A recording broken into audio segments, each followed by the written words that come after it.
Assalamualaikum warahmatullahi wabarakatuh. Jika untuk masa depan dunia kita rela memeras keringat, membanting tulang, pergi pagi dan pulang petang, menyimpan uang, menyimpan tanah, menyimpan pabrik, pernahkah kita merenung jika satu saat kiamat datang, kita dibangkitkan dari kubur masing-masing, berdiri di padang mahsyar untuk mempertanggungjawabkan seluruh kegiatan hidup kita di dunia ini, lalu kita akan menuju ke alam akhirat? Sudahkah kita mempunyai simpanan untuk akhirat kita? Pada pertemuan kali ini saya ingin menyampaikan sebuah hadis di mana Rasulullah sallallahu alaihi wasallam bersabda, "Arba'un min kanzil jannah." Simpanan sorga ada 4 macam.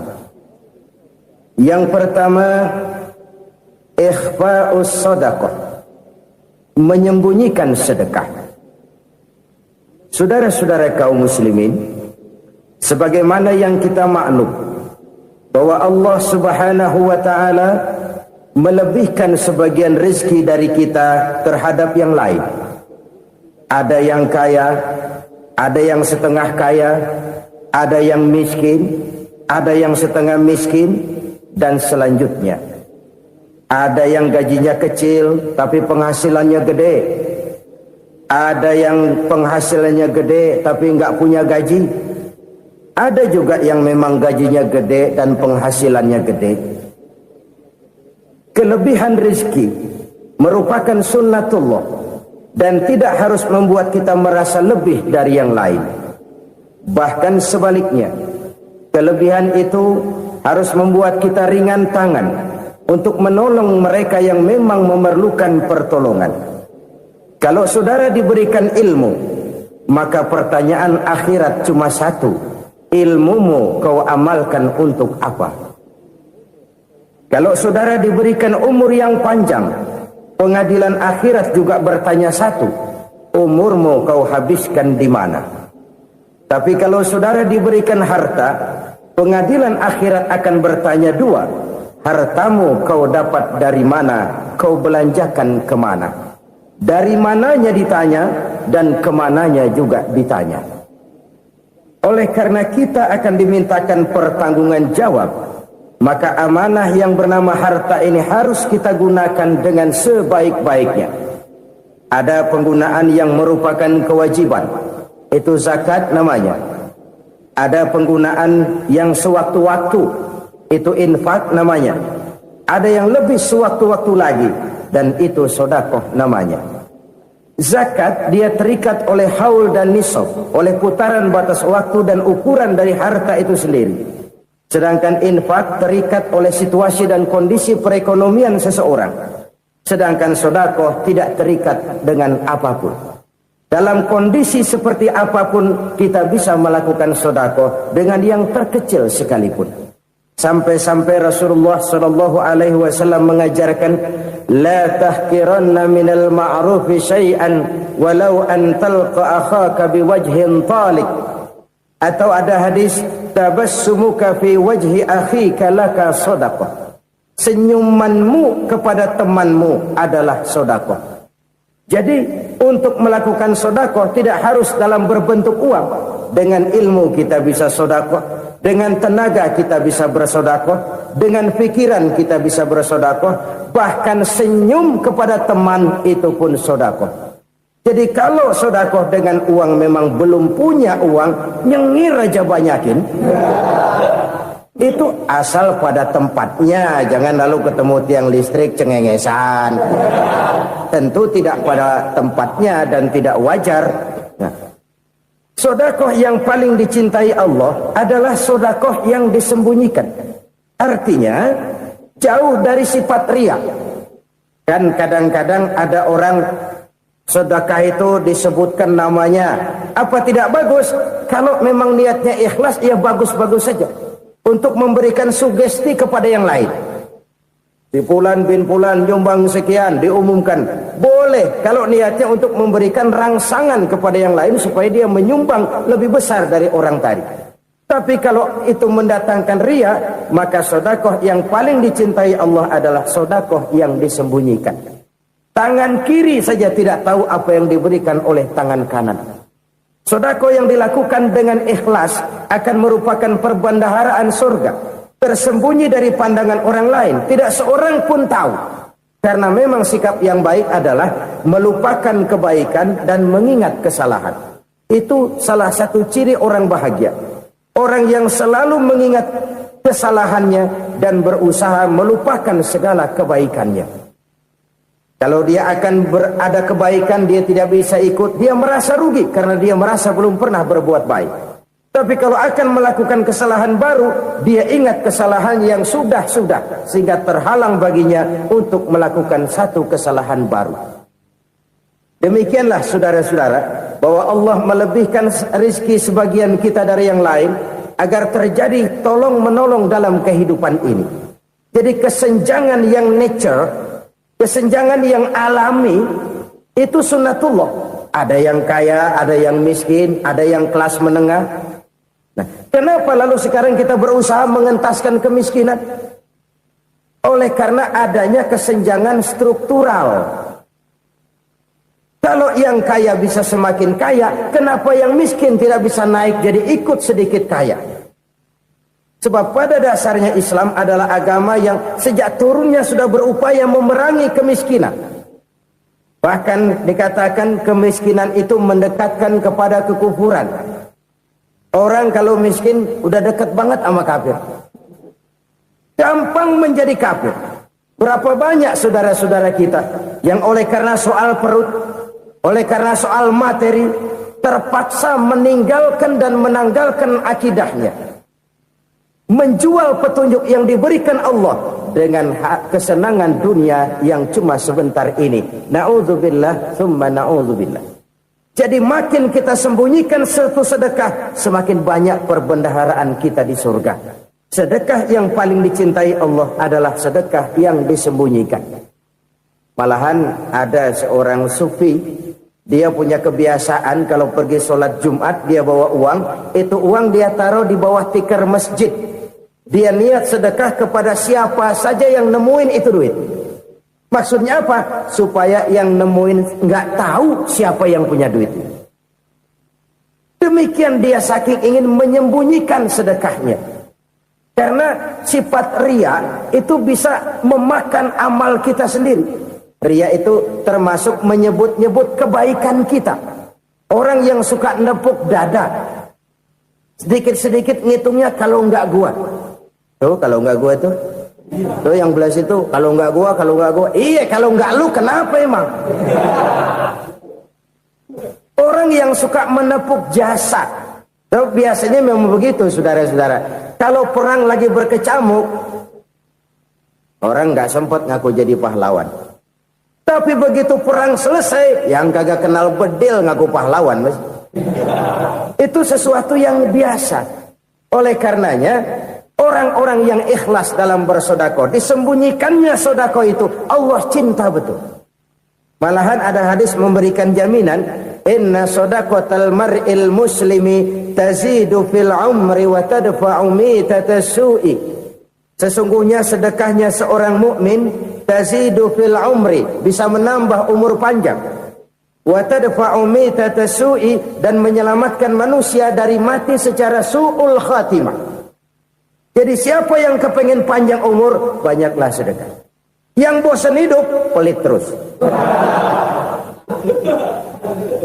Sedekah menambah panjang umur dan menyelamatkan manusia dari mati secara su'ul khatimah. Pak, katanya umur itu nggak bisa ditambah, nggak bisa dikurangin. Kapan? Kalau ajal sudah datang. Fa idza jaa ajaluhum la yastakhiruna sa'atan wa la yastakdimun. Kalau ajal datang tidak bisa dimajukan, tidak bisa dimundurkan. Itu kalau ajal sudah datang.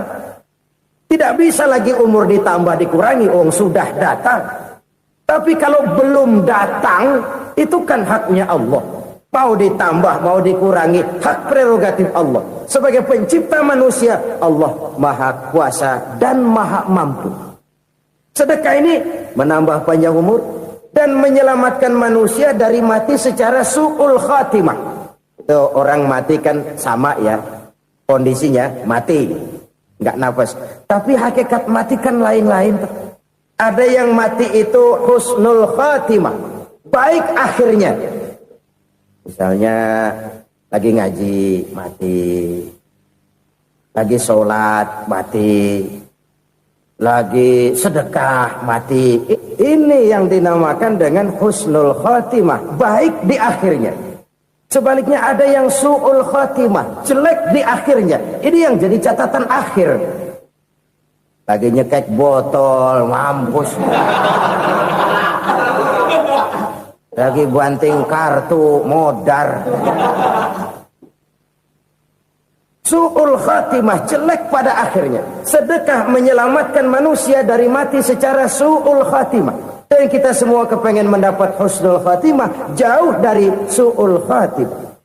Oleh sebab itu yang bisa menyelamatkan kita dari penyakit itu antara lain adalah sedekah yang disembunyikan, yang dikerjakan dengan ikhlas karena Allah, tidak karena kepengen dipuji orang, tidak karena ingin dikatakan orang pemurah. Sebab orang dermawan itu orang yang memberi tanpa harus diminta. Kalau masih harus diminta, ya belum dermawan namanya, masih harus diminta. Kalau nggak diminta ya tulus, lolos, polos. Saudara-saudara kaum muslimin rahimakumullah, harta adalah amanat dan akan kita pertanggungjawabkan. Allah melebihkan rizki sebagian kita dari yang lain agar kita saling tolong menolong, bantu membantu. Nabi janjikan, siapa yang meringankan beban saudaranya muslim di dunia, Allah akan meringankan bebannya di akhirat nanti. Sebuah jaminan dari baginda Nabi. Si orang yang kita bantu barangkali tidak bisa membalas, Allah yang akan membalas lewat jalan lain yang tidak pernah kita sangka-sangka. Ada orang tanya, Pak, ini ada orang nyumbang masjid sambil marah-marah, bagaimana? Saya bilang sumbangannya aja ambil, marahnya jangan. Marahnya jangan diambil, itu urusan dia. Saudara-saudara kaum muslimin rahimakumullah, umat Islam ini kan umat yang punya potensi besar. Kadang kita merenung, kenapa kadang-kadang pembangunan masjid kok lambat sekali?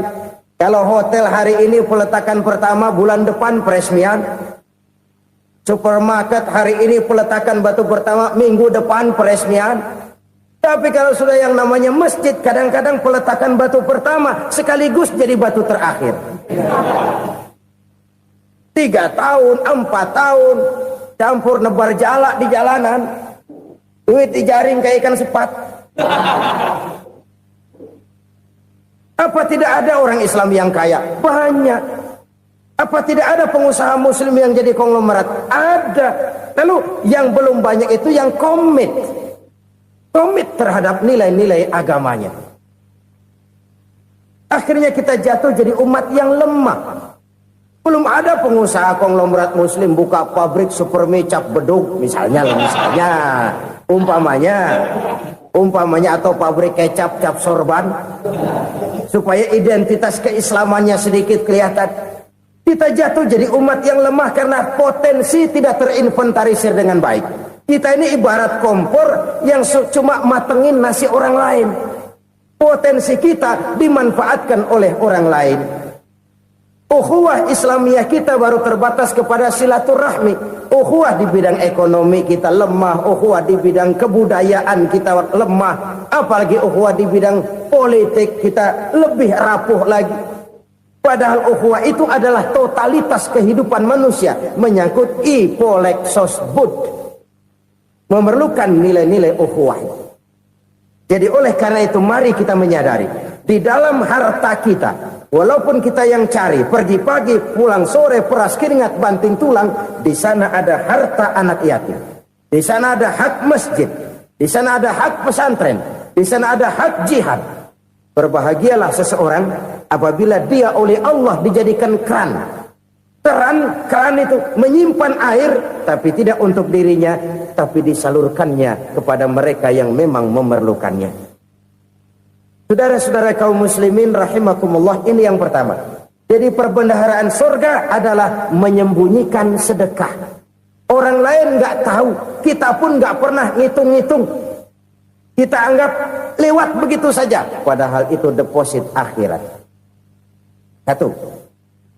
Yang kedua, perbendaharaan surga itu apa? Wa kitmanul musibah, menyembunyikan kesulitan.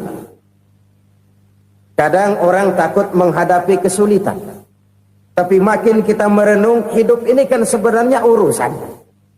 Takut sama urusan, ya jangan hidup. Tandanya orang hidup itu kalau punya urusan. Urusan melupakan problem. Problem sering menimbulkan kesulitan. Kesulitan bukan untuk ditakuti, tapi untuk diatasi dan dicarikan jalan keluarnya. Siapa sih orangnya yang gak pernah sulit-sulit? Makin tinggi status sosialnya, makin gede urusannya. Makin tinggi kualitas imannya, makin berat tingkat kesulitannya. Cuma memang yang namanya enak itu seperti pelangi. Biang lala itu nggak pernah di atas kepala kita, di atas kepala orang melulu. Lo sih enak lo, kata kita. Dia juga bilang yang enak kan lo. Pelangi itu nggak pernah di atas kepala kita. Kata tukang beca, aduh enak ya naik Mercy. Kata tukang beca, apa yang di dalam mobil Mercy? Aduh enak bener tukang beca, di jok ngeringkuk ngorok pulas bener. Saya kamar pakai AC, sejuk, tempat tidur sutra, empuk, alga, spring bed, kulak kulik nggak bisa pulas kalau belum minum Valium, belum tidur. Enak bener tukang beca, di jok ngorok nggak tahu wetan kulon. Si tukang beca bilang yang di Mercy enak, yang di Mercy bilang tukang beca enak. Inilah enak, nggak pernah di atas kepala kita, di atas kepala orang lain melulu enak itu. Nah, saudara-saudara, yang merupakan perbendaharaan surga itu orang yang bisa menyembunyikan kesulitan, baik pribadi ataupun rumah tangga. Nih terutama rumah tangga yang jadi soalnya. Kadang-kadang kita ini kalau senang, sebaliknya kalau senang kita diam, kalem aja, cuek. Banyak banget duit kita bawaan, diam aja udah. Malah ketemu orang takut. Tapi begitu susah, sekampung tahu. Padahal Nabi mengajarkan perbendaharaan surga itu menyembunyikan musibah, menyembunyikan kesulitan. Kalau enak, cerita sama orang-orang. Kalau nggak enak, rasain sendiri, tekan sendiri, atasin sendiri. Kita kan sebaliknya. Senang kita diam, asal lagi susah, paling tidak kita nyari teman buat cerita kesusahan. Siapa orangnya yang nggak pernah susah? Cuma soalnya bagaimana kita mengatasi kesusahan itu sendiri. Begitu juga misalnya kalau orang sudah berumah tangga, itu orang tuanya harus menjadi tempat dia cerita yang enak-enak saja.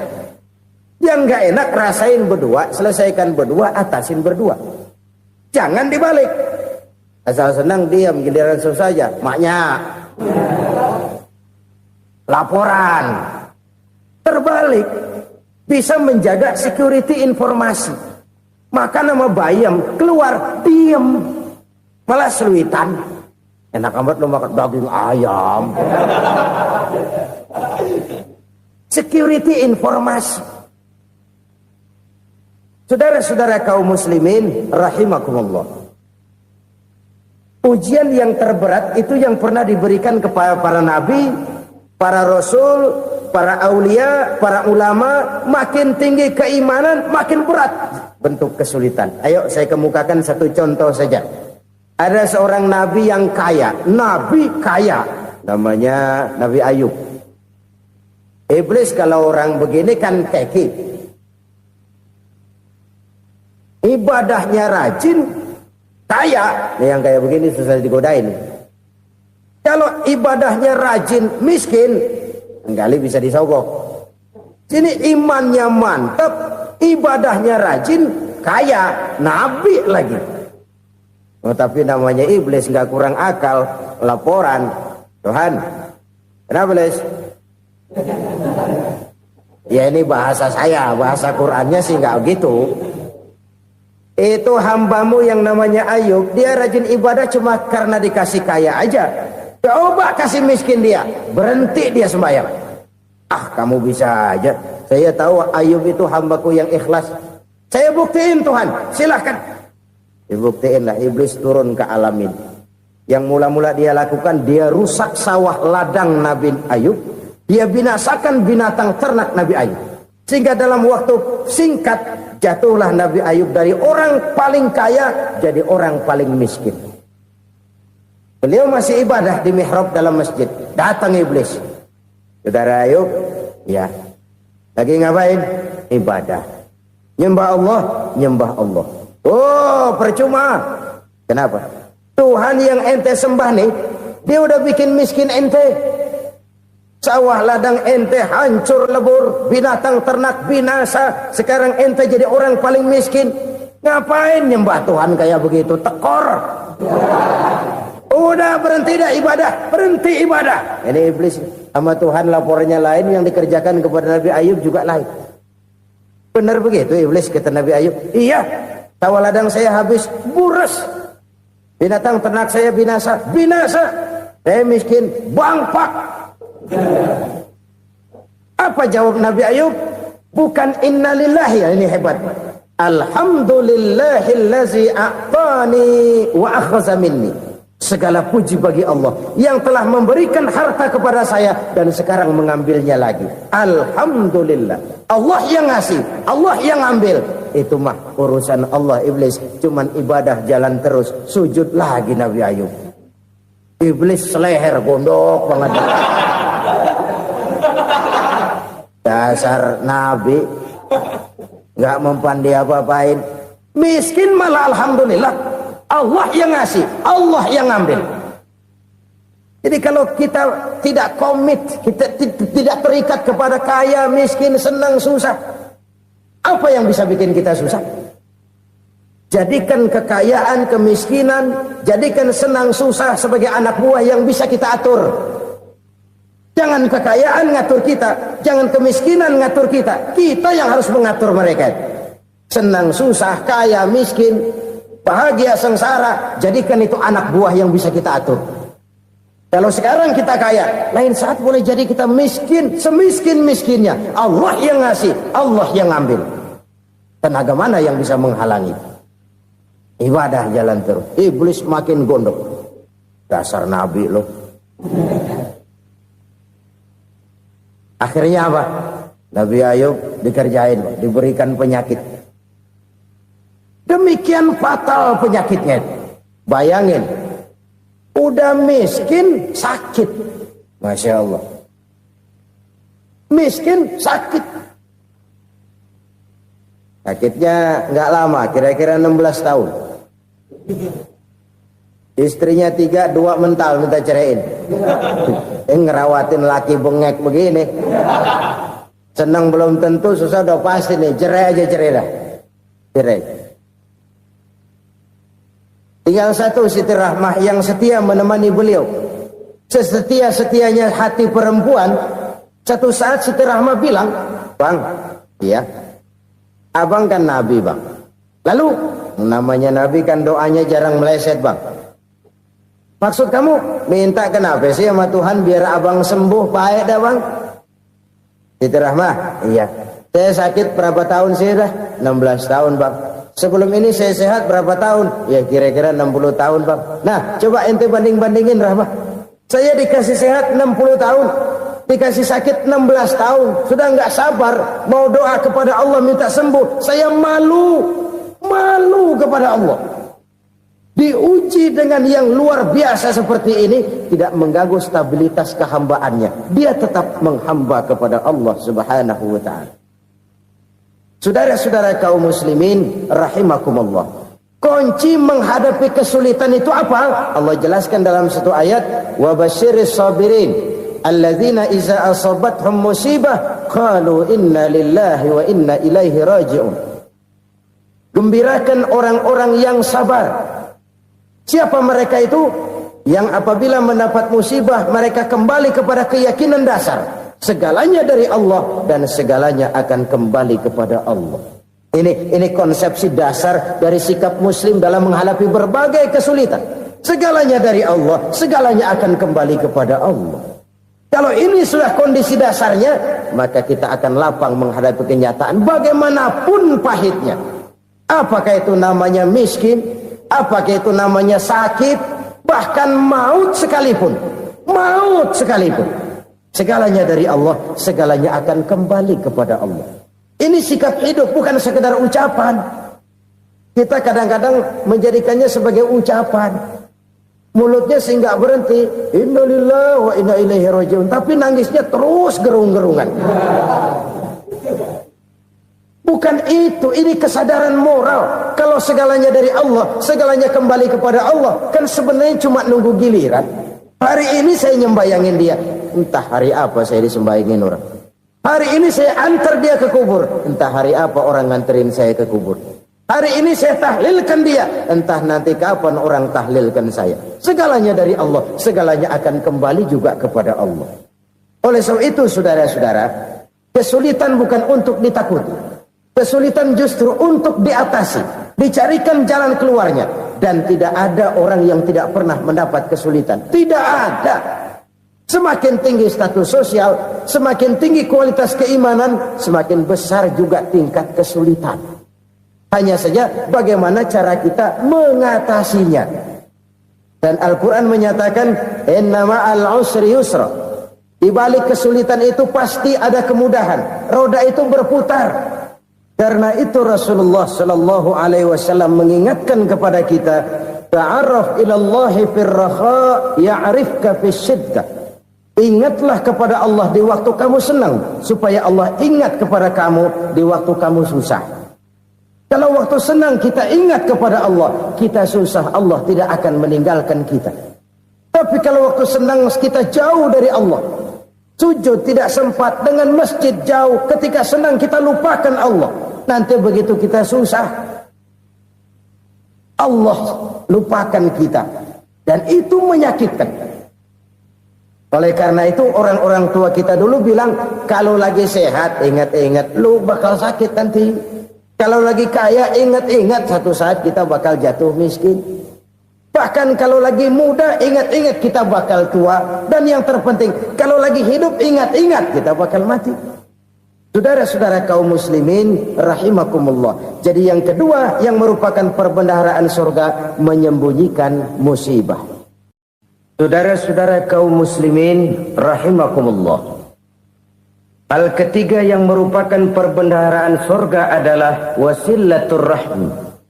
Orang yang suka bersilaturahmi.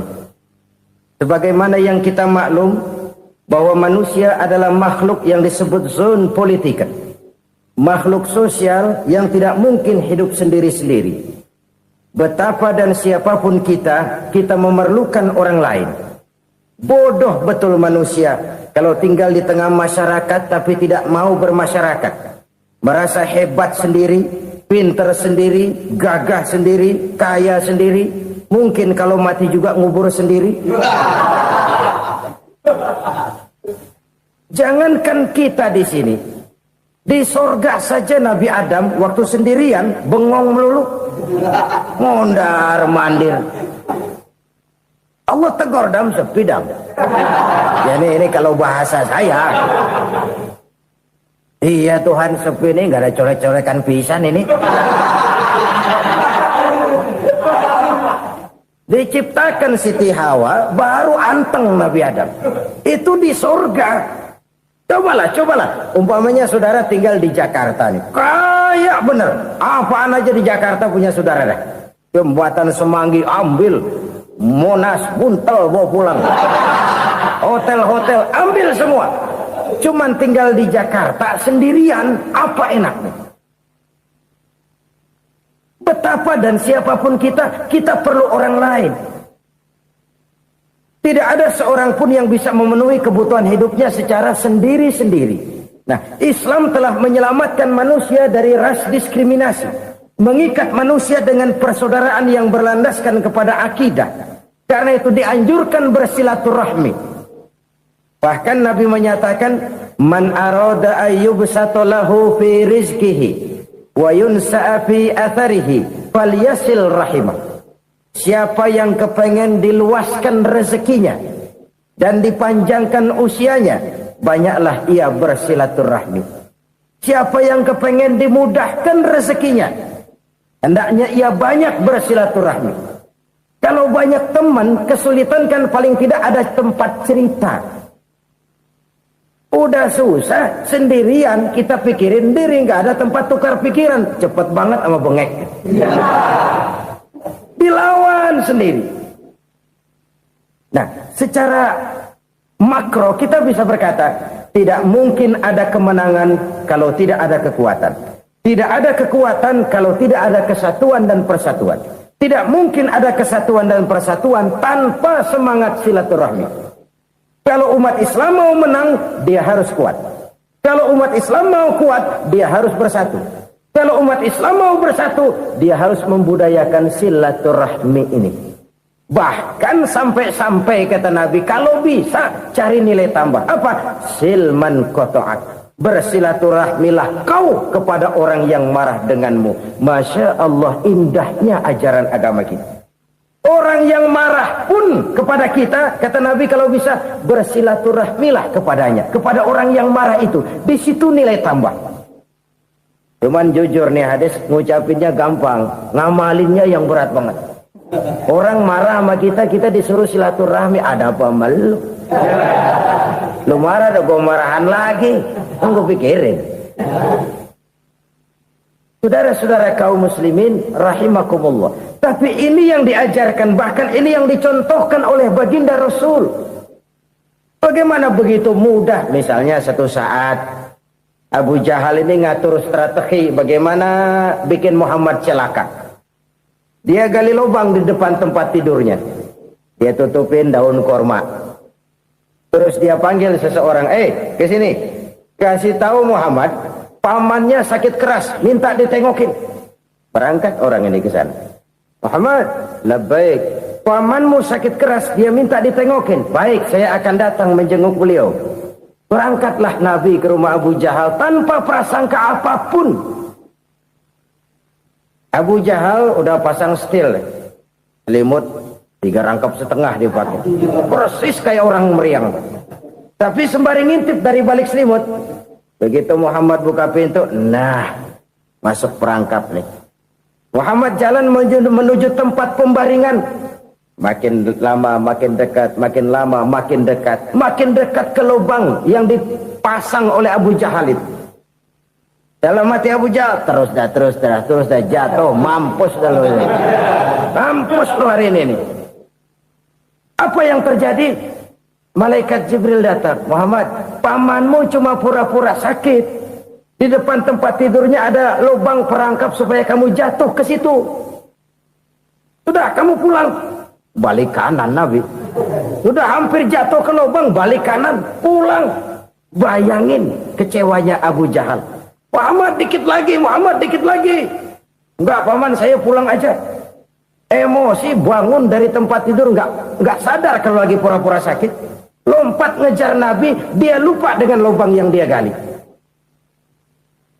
Serak, nyemplung sendiri ke dalam lubang.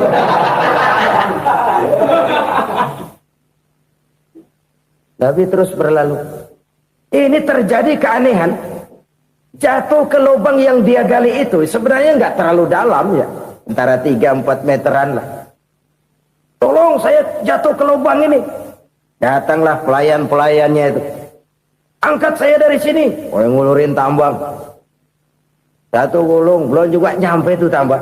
Kurang beli lagi ke warung. Sambung ulur lagi, nggak juga bisa sampai. Wah ini kerjaan Muhammad ini. Tolong siapa salah seorang kamu ke rumah Muhammad, kasih tahu encangnya kecebur. Minta ditolongin. Sampaikan kepada Rasul. Kenapa? Pamanmu jatuh ke lubang, Muhammad minta tolong diangkatin. Tambang udah nyambung-nyambung nggak nyampe juga. Ya, nanti saya datang saya tolong. Coba. Nyata-nyata orang berniat jahat mau mencelakakan dia. Datang dia menolong. Ini yang disebut air tuba dibalas air susu ya ini. Bukan sebaliknya. Air tuba dibalas air susu. Paman, kecebur ya? Iya Muhammad, tolong ini. Pegang tangan saya. Nabi ulurkan tangannya. Nyampe. Dipegang oleh Abu Jahal. Diangkat ke atas. Sampai atas, apa kata Abu Jahal? Sihirmu memang hebat Muhammad. Udah ditolongin dikata sihir. Yang enak kita kemplang kan itu orang begitu. Urusan apa? Tapi inilah akhlak. Kalau bisa kamu bersilaturahmilah dengan orang yang marah kepadamu sekalipun. Orang marah kita tetap baik. So, kalau kita berbuat baik sama orang yang memang baik, rasanya sih biasa-biasa aja. Orang baik kita baik lagi, ya draw aja, belum ada nilai tambah di situ. Baru ada nilai tambah kalau kita bisa berbuat baik kepada orang yang nyakitin kita. Itu namanya kita setingkat di atas dia. Dia sakitin kita, kita berbuat baik sama dia. Dia pelit sama kita baik sama dia. Dia marahin kita deketin dia. Di situ kita punya nilai tambah. Jadi siapa yang ingin diluaskan rezekinya, kata Nabi, dan dipanjangkan umurnya, hendaklah ia banyak-banyak bersilaturahmi. Sederhana sebenarnya silaturahmi, tapi silaturahmi membangkitkan semangat kesatuan dan persatuan. Kesatuan dan persatuan melahirkan kekuatan. Dalam matematika 1 ditambah 1 pasti 2.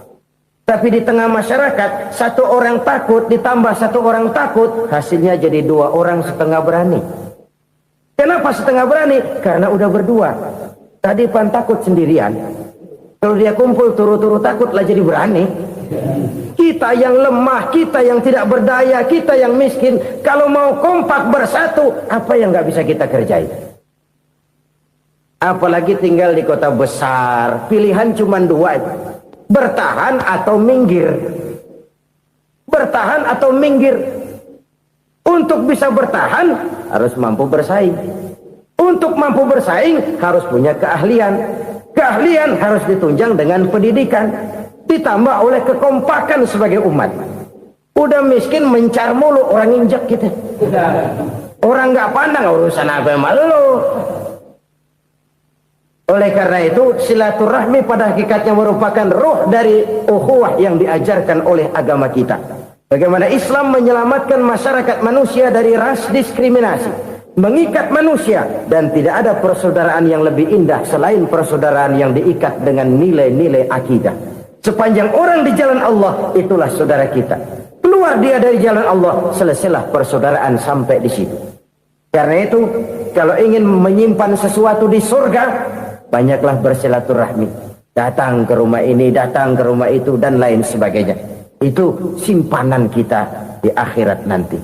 Ini yang ketiga. Saudara-saudara, yang keempat, perbendaharaan surga itu apa? Wa qawlu la hawla wa la quwwata illa billah. Ucapan la hawla wa la quwwata illa billah. Ibadah kan ada yang berat, modalnya besar. Bangun masjid berat, modalnya besar. Bangun rumah sakit berat, modalnya besar. Ada ibadah yang berat tapi modalnya ringan. Misalnya puasa. Puasa itu berat, mengendalikan nafsu. Kalau sekedar nggak makan nggak minum sih enteng, mengendalikan nafsu. Itu jihad terbesar, tapi kan modalnya ringan, cuma niat saja. Ini ibadah berat, modalnya ringan. Ada ibadah yang ringan, modalnya juga enteng. Seperti termasuk ucapan la haula wa la quwwata illa billah. Tanpa sadar, la haula wa la quwwata illa billah. Nyelengin tuh di surga.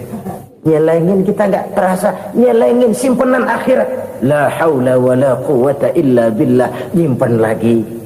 Kaget, la haula wa la quwata illa billah, nyimpan lagi, banyak simpanan. Walaupun sebenarnya yang dimaksud di sini adalah kesadaran batin bahwa tidak ada daya dan kekuatan kecuali Allah. Itu intinya. Kita memulai pekerjaan disunahkan baca bismillah, kan begitu? Apa itu? Kesadaran moral. Bahwa ini saya bisa kerjakan. Saya kerjakan ini dengan menyebut nama Allah. Kenapa? Kalau Allah tidak memberikan daya dan kekuatan, mana mampu saya kerjakan ini. Maka saya kerjakan ini dengan menyebut nama Allah. Bismillah. Kesadaran moral. Manusia hanya wajib berusaha, tapi nggak pernah wajib berhasil. Banyak hal-hal yang kalau kita renungkan secara rasio nggak mungkin. Tapi jadi kenyataan, la haula wala quwata illa billah. Tidak ada daya dan kekuatan kecuali bagi Allah semata-mata.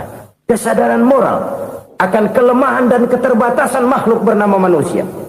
Kadang kita kagum dengan otak, tapi kita sering lupa sama yang bikin otak. Padahal bagaimanapun hebatnya otak, yang bikin otak pasti lebih hebat dari otak. Nggak percaya, silahkan otak-otakan. Inilah kecenderungan. Kita kagum dengan pesawat-pesawat mutakhir, bukan main, besi gede banget terbang itu. Alangkah hebatnya. Lalu apa yang bikin otak tidak lebih hebat dari itu semua? Kita puji laut, apa yang bikin laut tidak lebih hebat dari laut itu? La haula wala quwata illa billah. Tidak ada daya dan kekuatan kecuali Allah. Apa yang bisa kita lakukan kalau tidak karena daya dan kemampuan yang diberikan oleh Allah kepada kita?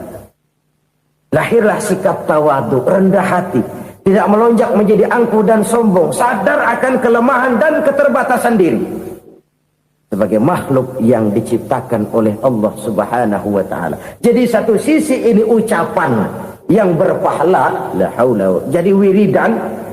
Pada sisi lain ini kesadaran moral, sikap mental, kesadaran batin bahwa yang punya daya dan kekuatan itu cuma Allah.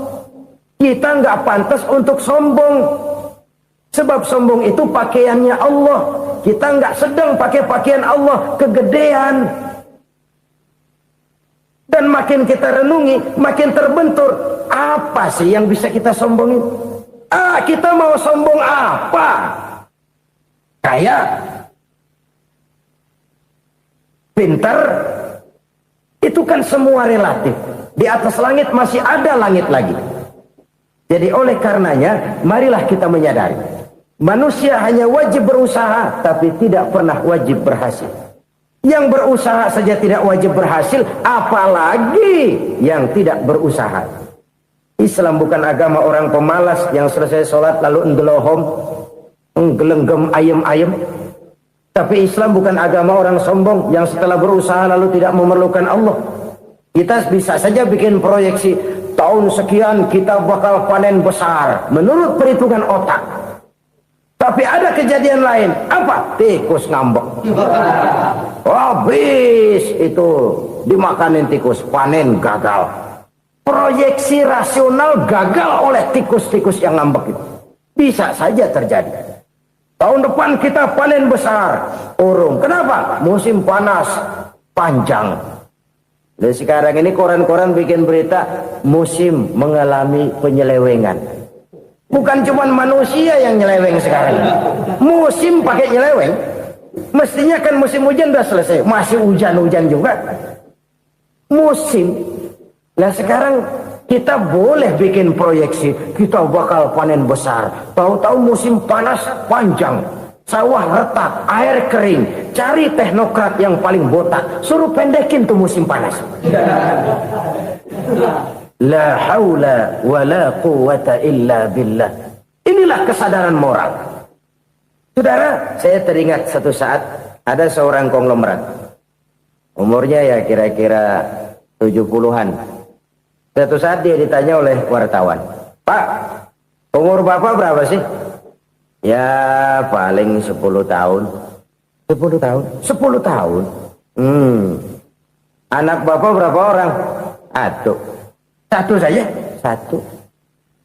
Harta Bapak berapa? Ya paling-paling bangsa 7 juta kali.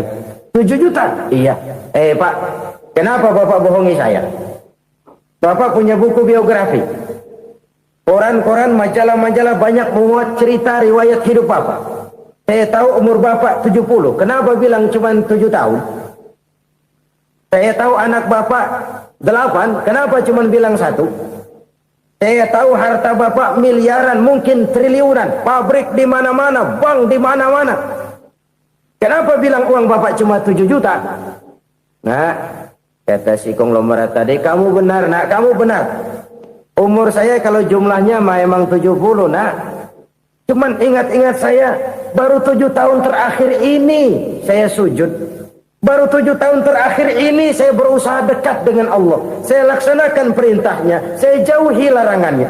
7 tahun inilah rasanya yang ada nilainya di hadapan Allah. Yang 63 tahun matong, kelabu, kelem umur gue. Habis untuk maksiat, untuk munkarat. Maka ketika ditanya tadi, umur saya 7 tahun itu. Oh begitu Pak. Oh iya. Lalu anak Pak. Anak bapak kan 8. Kenapa bilang cuma 1? Nah, kalau jumlah hitungannya memang anak saya 8. Tapi dari 8 orang ini rasanya cuma 1 nih. Yang bakal jadi buah hati, belahan jantung. Pelanjut cerita, penerus sejarah. Bakal jadi anak soleh yang akan mendoakan saya. Cuma 1 rasanya anak saya ini yang bakal jadi buah hati saya. Besar-besaran saya. Yang akan mendoakan di kubur saya. Yang akan mendoakan di akhirat saya. Yang 7 orang mana? Masya Allah, yang atu tenggeng, yang atu nyekek botol mulu, yang atu nggak karu-karuan. Makanya saya bilang 1 anak saya yang akan bisa mendoakan saya. Oh begitu Pak. Iya. Nah harta Pak, harta Bapak kan triliunan. Pabrik Bapak di mana-mana. Uang Bapak hampir di tiap bank-bank besar. Kenapa bilang cuma 7 juta? Betul kau nak.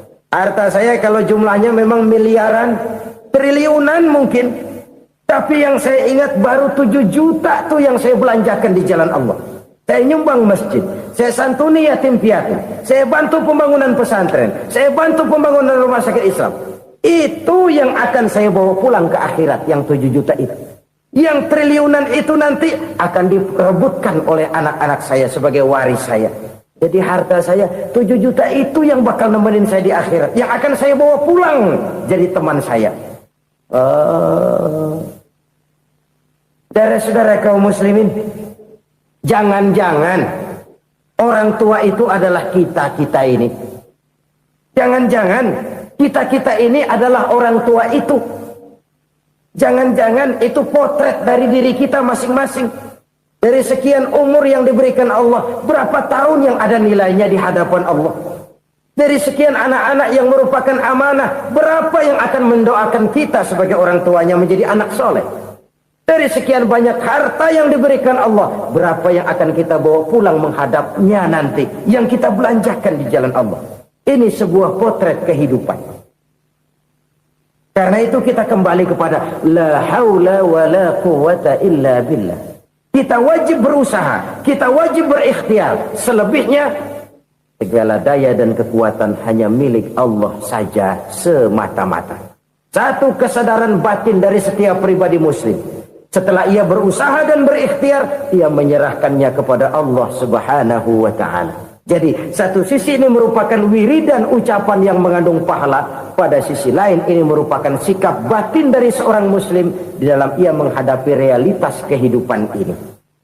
Saudara-saudara kaum muslimin, rahimakumullah. Kalau ini kita jadikan satu basis kehidupan, maka ini akan menyelamatkan manusia dari kemungkinan tergelincir menjadi orang yang lupa diri dan lupa darat.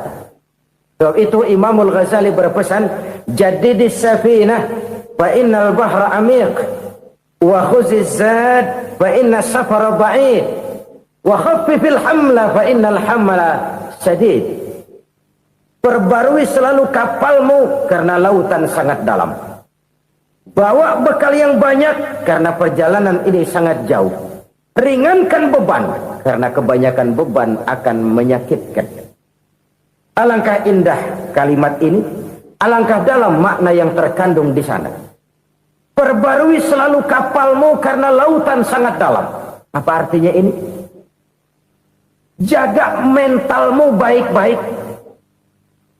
Pelihara imanmu baik-baik karena hidup penuh cobaan seperti lautan. Kita kalau berlayar di lautan kan kadang-kadang tenang, angin bertiup sepoi-sepoi basah. Jika malam datang, bintang gemintang bertabur menghias cakrawala. Rembulan memantulkan sinarnya dengan indah. Dalam keadaan begitu berlayar enak. Tapi lain saat ombak menggunung, halilintar menyambar, angin topan bertiup. Berapa banyak sudah saudara-saudara kita yang tenggelam di lautan dunia tanpa sadar bahwa dia belum sampai kepada pantai yang akan dituju. Berapa banyak sudah Saudara-saudara kita yang tenggelam di lautan dunia ini tanpa sempat bangkit lagi. Dia menyangka sudah sampai kepada tujuannya. Hati-hati kapal jangan sampai bocor karena lautan sangat dalam. Iman ini jaga baik-baik karena hidup penuh dengan ujian. Wa khuzizat fa inna safara ba'id. Bawa bekal yang banyak karena perjalanan sangat jauh. Saudara mau ke Bandung, bawa duit. Saudara mau ke Surabaya, banyakan lagi duitnya. Saudara mau ke Mekah, gepokan, iketan tuh duit nggak lembaran lagi. Makin jauh perjalanan, makin banyak bekal yang harus kita bawa. Kalau saudara dari Jakarta mau ke Surabaya, kagak bawa duit berangkat juga, itu sih bukan berani namanya, nekat. Sampai Surabaya belum tentu, sengsara di jalan udah pasti. Kenapa? Nggak bawa bekal berangkat. Sama juga kita nih, misalnya belum sempat sembahyang, mati. Waduh, berani banget orang. Belum punya bekal, mati. Sengsara di jalan. Atau bekal tidak cukup. Dari Jakarta saudara mau ke Surabaya, bawa duit 500 perak. Paling jauh Cikampek nyampenya itu. Paling jauh itu. Antara jauhnya perjalanan dengan bekal yang saudara bawa tidak seimbang. Hidup ini perjalanan panjang. A walking tour. Dimulai dari alam arwah. Sebelum jasad diciptakan, roh diciptakan lebih dulu. Dari situ pindah ke alam rahim. Dari alam rahim pindah ke alam dunia. Dari alam dunia pindah ke alam barzah. Baru menuju akhirat. Satu perjalanan panjang. Kalau bekal tidak bawa, sengsara di jalan. Bawa bekal yang banyak karena perjalanan ini sangat jauh. Wa khaffifil hamla, ringankan beban karena beban itu cuma akan menyulitkan. Kalau bekal itu sih keperluan, tapi beban nggak kita perluin, coba ngeberat-beratin. Apa ini beban? Dosa, kecurangan, kebatilan, kezoliman, ketidakadilan, kesewenang-wenangan. Itu akan jadi beban kita di akhirat. Alangkah celakanya, perjalanan panjang, bekal tidak bawa, beban kelewat banyak, alamat sengsara di jalan. Pahala tidak ada, dosa berlipat ganda. Na'udzubillah, summa na'udzubillah. Kalau kita rangkum nasihat Al-Ghazali dengan kisah si konglomerat tadi, kita akan mengambil kesimpulan. Pertama, bekal terbaik dalam menghadapi gejolak kehidupan ini tidak lain adalah iman. Yang kedua, pahala dan dosa. Dua hal kontroversial. Pahala adalah bekal, dosa adalah beban. Tapi kita sekarang kan tidak begitu terangsang kepada yang abstrak. Orang berlomba mencari yang konkret-konkret saja. Yang real. Kalau memang dosa, benjol dong. Kira-kira begitu. Kira-kira begitu. Persis orang Yahudi dulu. Orang Yahudi itu kan pernah minta kepada Nabi Musa. Ya Musa, lan nu'mina laka hatta narallaha jahrah. Musa, kami nggak bakal mau beriman kepada Allah kalau belum kami lihat Allah ada nongkrong di depan kami. Kalau memang Tuhan ada, taruh dong di depan kami. Mau yang konkret-konkret saja. Kalau memang dosa, benjol dong. Kalau memang pahala, berasa dong. Orang terangsang kepada yang real, yang konkret-konkret saja. Karena itu, untuk mengejar dosa, orang mau bayar. Tapi untuk mengejar pahala, walaupun tidak bayar, orang segan. Ini yang dikatakan oleh Nabi, kamu mengharapkan ke surga, tapi kamu berat melaksanakan sesuatu yang bisa membawa kamu ke surga. Kamu ingin jauh dari neraka, tapi tiap saat kamu lakukan perbuatan-perbuatan yang justru menjerumuskan kamu ke neraka. Idda'aitum an-najata minan nar wa ramaitum fiha anfusakum. Kamu ingin selamat dari neraka, tapi kamu lemparkan diri kamu ke neraka. Kamu ingin masuk surga, tapi berat sekali kamu melakukan perbuatan-perbuatan yang bisa menyampaikan kamu di surga. Saudara-saudara kaum muslimin, rahimakumullah. Jadi hal keempat yang merupakan perbendaharaan surga adalah la haula wa la quwata illa billah. Satu sisi ini merupakan ucapan yang memperberat timbangan akhirat. Pada sisi lain ini merupakan sikap hidup seorang muslim, kesadaran batin yang sangat dalam bahwa tidak ada daya dan kekuatan kecuali Allah. Dan itu kita simbolkan pada saat memulai pekerjaan dengan Bismillah, dengan menyebut nama Allah. Satu kesadaran moral, saya hanya bisa melakukan ini karena diberikan daya dan kekuatan oleh Allah. Lahirlah sikap tawadu, rendah hati, tidak melonjak menjadi angkuh dan sombong.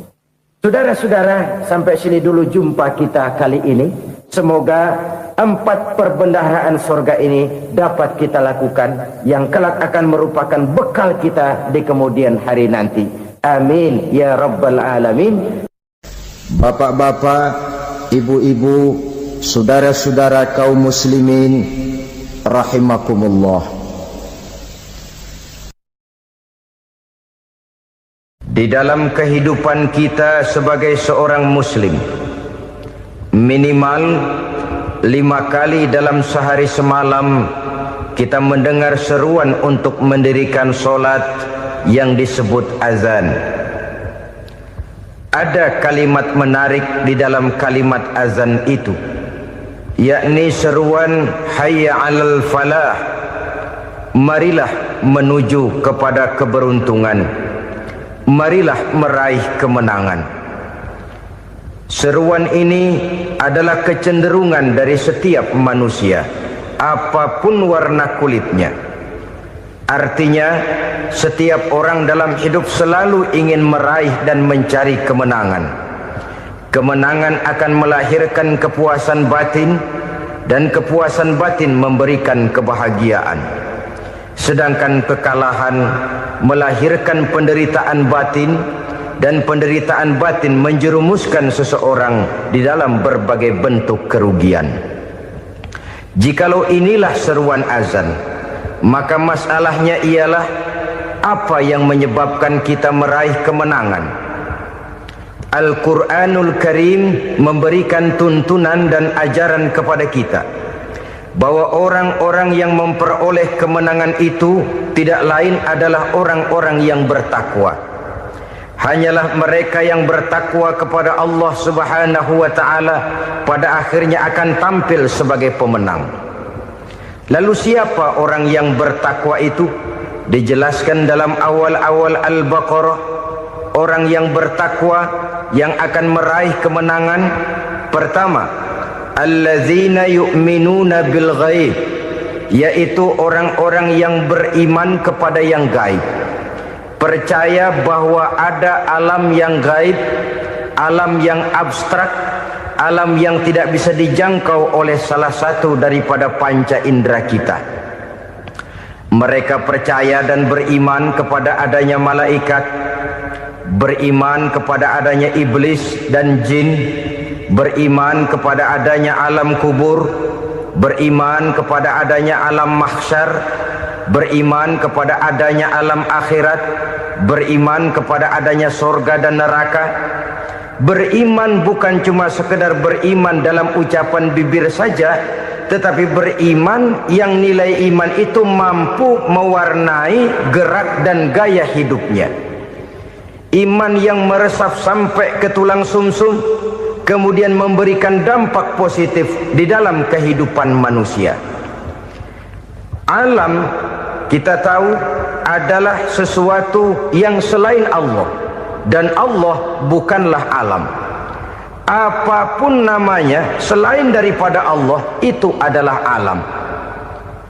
Alam pada hakikatnya terbagi menjadi 2. Ada alam syahadah, alam nyata, alam konkret, alam yang bisa dijangkau oleh salah satu indera kita.